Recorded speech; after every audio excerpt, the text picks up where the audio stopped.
Hello students, good morning. आज semester 2 का जो मैंने नॉर्मल प्रोबेबिलिटी कर्व की के कैरेक्टरिस्टिक्स में बात की थी, आज उसमें जो थोड़ा सा बचा हुआ है उसको कंप्लीट करना है।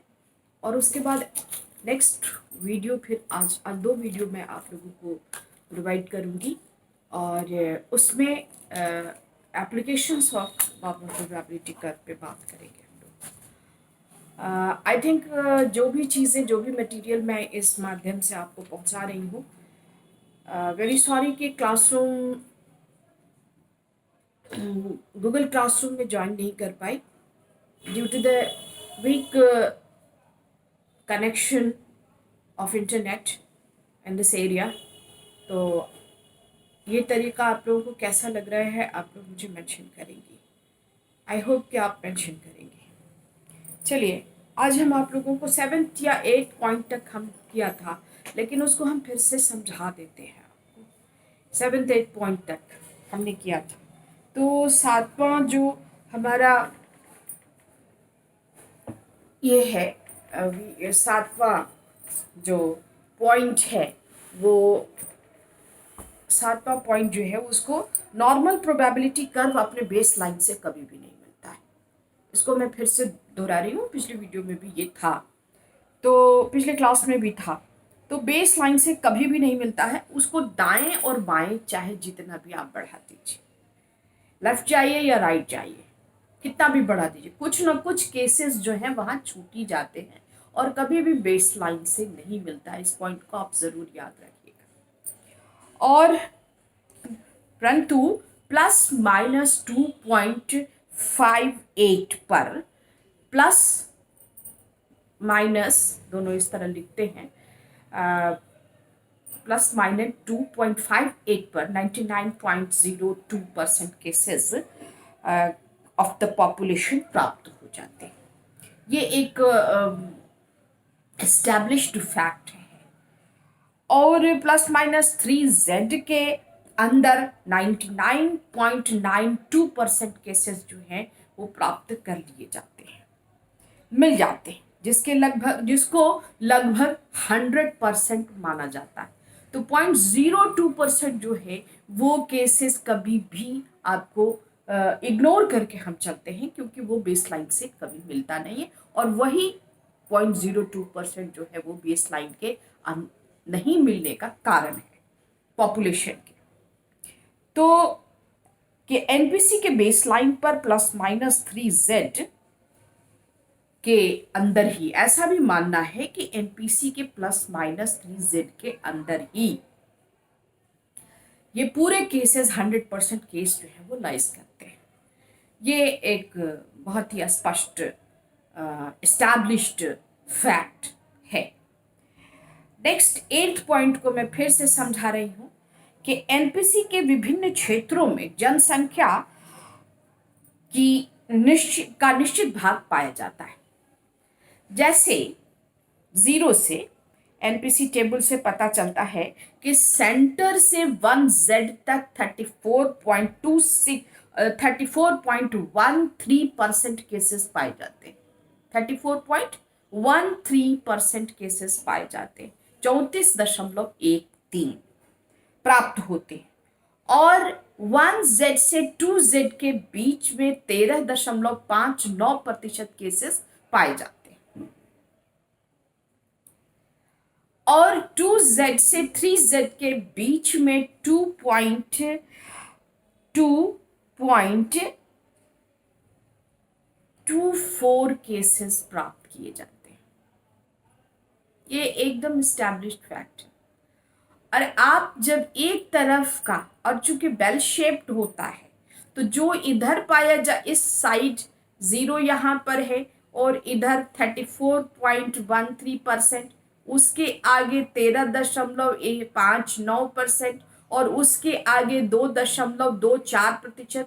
तो इसको आप जोड़ेंगी, यदि इसको अगर आप इधर वाले से जोड़ेंगी तो 34.13 इधर माइनस का और इधर प्लस का, तो दोनों को जब जोड़ूंगी तो 68.26 बीच में आता है, यानी लेफ्ट और राइट दोनों के प्लस माइनस 1 z को जब 34.13 प्लस 34.13 को जोड़ेंगे तो 68.26% केसेस आपको सेंटर लाइन जहां पर सबसे ज्यादा पॉलीगन हाई होता है उसके दोनों तरफ आता है।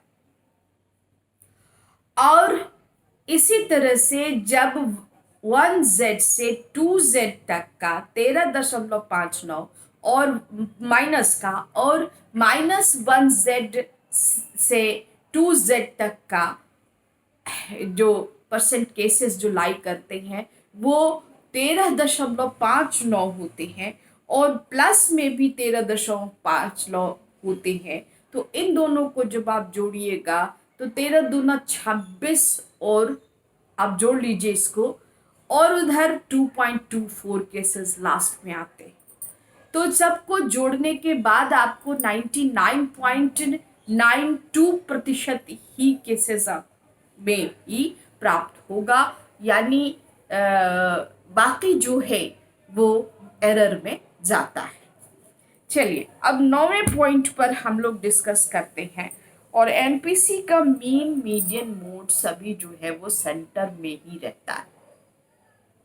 सेंटर यानी जो खींचा हुआ है एक लाइन तो इसके ऊपर ही रहता है। जब इसका न्यूमेरिकल्स हम एक आध बताएंगे आपको या एग्जाम्पल इसका हम अभी बताएंगे आपको, तो उसमें आप देखिएगा कि मेरे जितने भी कैरेक्टरिस्टिक्स पर जो बातें हैं वो सब स्पष्ट हो जाएगी। तो इसमें सबसे बड़ी चीज है कि बेस लाइन पर ही जो सेंटर है, पॉपुलेशन का पूरा एक बेस लाइन बना हुआ है स्केल टाइप से, और इस स्केल में आपको जो आ रहा है स्केल में आ रहा है तो स्केल के बीच का जो मध्य बिंदु exact 3z plus 3z minus और बीच में जो आ रहा है वो 0 कहलाता है। और 0 पर मीन मीडियन मोड यानी सेंट्रल टेंडेंसी के तीनों वैल्यूज सेंटर 0 पर ही रहते हैं।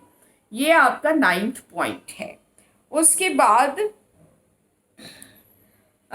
और इसमें एक चीज और जोड़नी है कि बेस लाइन के सेंटर में होता है, अर्थात z बराबर 0 होता है।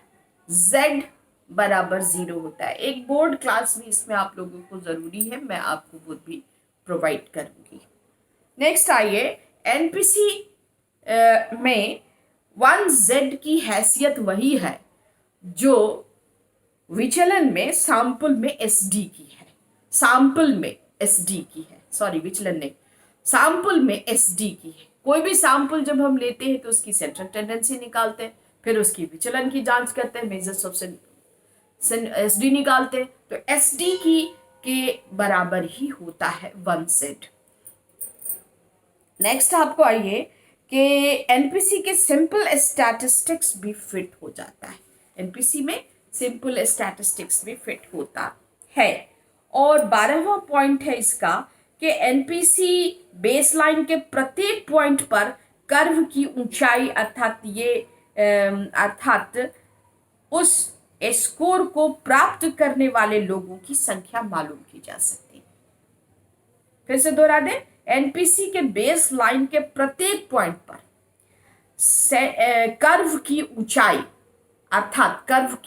ऊंचाई अर्थात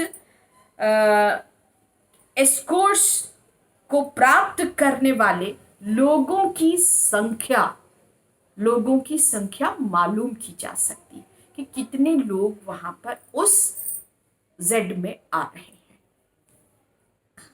नेक्स्ट आइए, सैंपल पूरी तरह से नॉर्मली डिस्ट्रीब्यूटेड तो नहीं होता, पर उसे नॉर्मली डिस्ट्रीब्यूटेड मान लेने से दोष कम और लाभ अधिक होता है। कोई भी सैंपल वो नॉर्मली डिस्ट्रीब्यूटेड नहीं होता है, लेकिन मैंने आपसे पहले ही कहा कि एनपीसी एक हाइपोथेटिकल कॉन्सेप्ट है और इसमें ये बात मान ली जाती है कि पूरा पॉपुलेशन एक बेल शेप्ड कर्व पर बेस्ड है, इसलिए वो बेल शेप घंटाकार है कि दोनों को यदि उस घंटाकार को यदि काट बीच से मोड़ा जाए तो दोनों एक दूसरे को ढक ले, यानी पॉपुलेशन नॉर्मली डिस्ट्रीब्यूटेड है, ऐसा मान लेते हैं। ये हाइपोथेटिकल।